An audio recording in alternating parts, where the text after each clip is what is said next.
Hey, good people, and welcome to our Holy Week series. Today is day 2 of Holy Week. It is Holy Monday. So, as you recall, yesterday on Palm Sunday, Jesus walks into Jerusalem.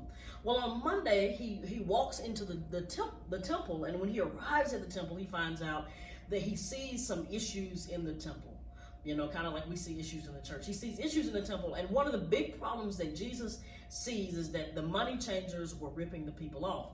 Now, having money changers in the temple wasn't weird. Having people in the temple who were exchanging currency wasn't weird because the temple had its own currency.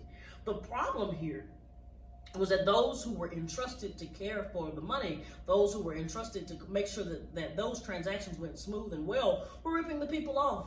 And Jesus was like, in my house, in my Father's house, you've got to be kidding me. And so he flips tables.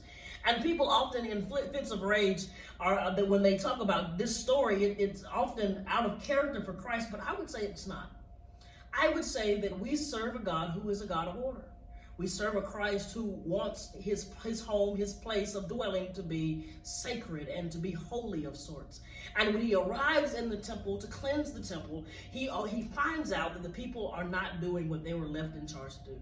And so my first thing I would encourage you to do today is to think about, what has God trusted you with, and are you caring for it well? Has he given you a gift? Has he given you a home? Has he given you a relationship? Are you stewarding the thing that he's entrusted you with well?